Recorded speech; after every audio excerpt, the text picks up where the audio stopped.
Hey manifestors, Meera Allen with your Manifesting Destiny Moon Update. So we have a lot going on astrologically. I really wanted to do a separate video on the Atlas, the I3 Atlas, that looks like a comet that is entering into our orbit. But let's stay focused. Let me stay focused on this particular lunar eclipse, a full moon lunar eclipse, and it's happening in the sign of Pisces. So we've got the sun in the earthy sign of Virgo, and then we have an eclipse in Pisces. Let's get into these times. For LA, it will be 11:08 a.m. on the 7th, New York 2:08 p.m. on the 7th, at London 7:08 p.m. on the 7th, and Australia 4:08 a.m. on the 8th. That will be in Brisbane and Sydney. Bangkok 1:08 a.m. on the 8th. This lunar eclipse will be seen in East Africa, Asia and Australia, and the rest of Europe and the rest of the Americas will be seeing it more as a really reddish coloured moon. So when we have a full moon total lunar eclipse, I always talk about how eclipses are that time when, we go into the shadow side of us and we can wipe the past away. We can start afresh, and often there's an intense period of shadow of darkness and intrinsic looking at values, looking at who we are, looking at the world around us, and then where we come out and emerge from that learning. And because it's Pisces, a full moon in Pisces is always about the evolution of humanity as well, from a spiritual consciousness. Because Pisces is the last sign in the zodiac. It is the most evolved sign because it has been through every evolutionary cycle, and it's finally come to that watery sign of the fish, that evolution. If you're a religious person that's Christian, you will see the sign of that fish as well as being connected to your spirituality. Pisces being a water sign, so it is our inner waters, our subconscious, our intuition, our inner real knowing. Couple that though with the sun in the opposition, I'm right in it, the sun in Virgo. So when we've got the sun in Virgo, it's getting a bit bogged down with the details. It can be perfectionism. It can be feeling like you're stuck in the mud. And so now we've got to look at those places in ourselves where we've been procrastinating or stuck, or feeling like we've been looking at the details of it for too long but not taking the inspired action. And that's what this full moon in Pisces with a full lunar eclipse is going to bring, some seriously inspired action. And that comes from a loving place.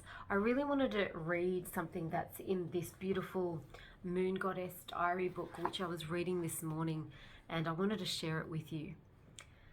Goddess of Atlantis, guided by a trail of sparkling moonlight, the goddess of Atlantis takes you to a sacred treasure on the ocean floor, the hidden realms of Atlantis.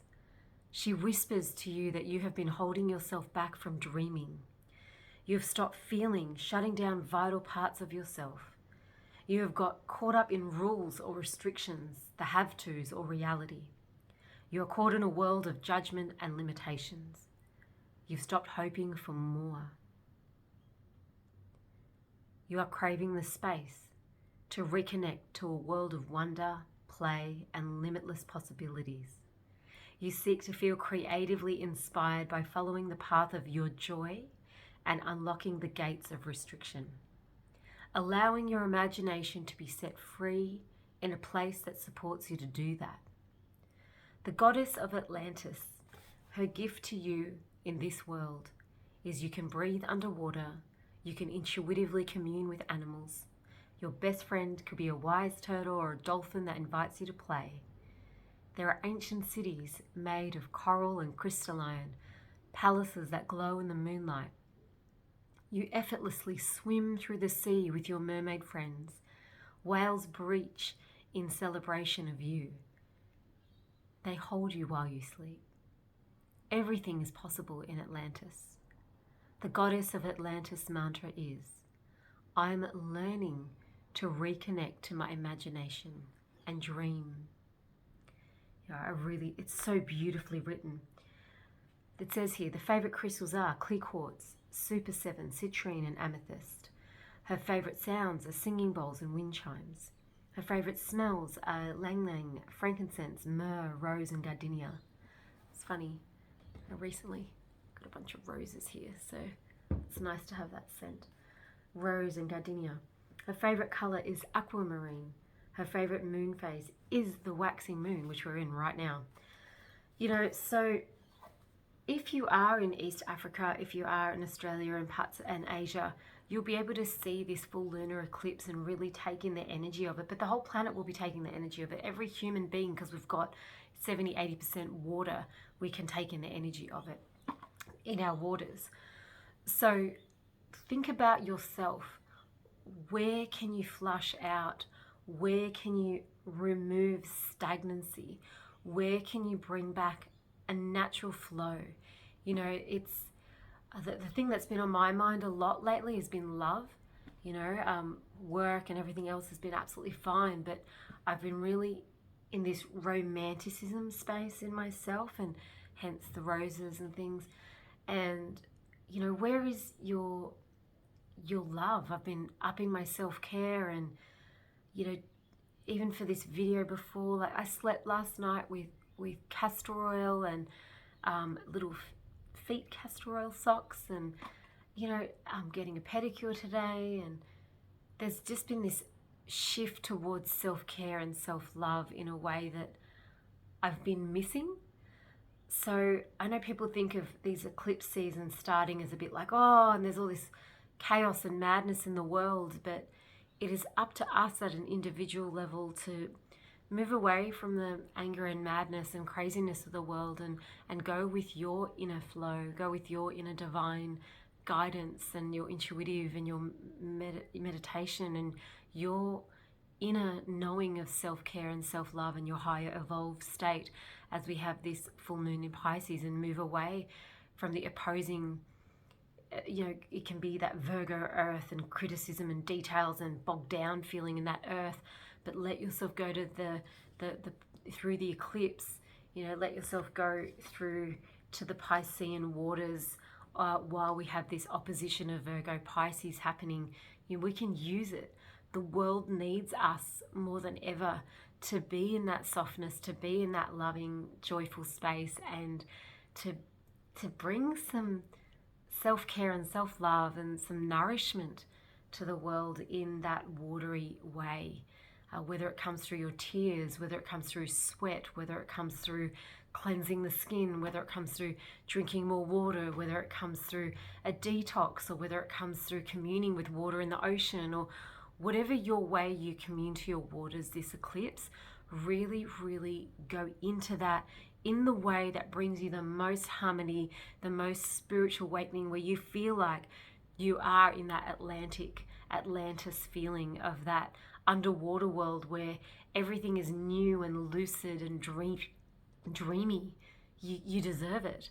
So don't block yourself off with the criticism. Instead, go with the flow of it. So that's my message. Be a bit more romantic with yourself, and I will be doing an extra video on the I3 Atlas, because I've been really watching this so-called meteor, but it's not a meteor, it's an interstellar object that has arrived in our orbit. It has already passed Jupiter, and it is the full plasma of it and the electromagnetic field of it. It is half the size of the sun, so it's not a small energy force that's coming in at the end of October. So I'm going to be doing this whole separate video about this. I've been really feeling it. I've been tuning into it. I've been going in the sun more and really listening to, like, even when you think about the plasma in your body, the plasma of the sun, the plasma of yourself, your electromagnetic field, what you're emanating, what you're radiating. This has really been coming up. I feel like I've already started the video, but I will meditate on that and I'll know when it's time to do a video on this particular interstellar object that will be here at the end of October. But in the meanwhile, on this waxing phase of the moon, as we're going towards this full moon in Pisces, and happy birthday for the Virgos that are out there. Virgo season has definitely begun, and we're in it.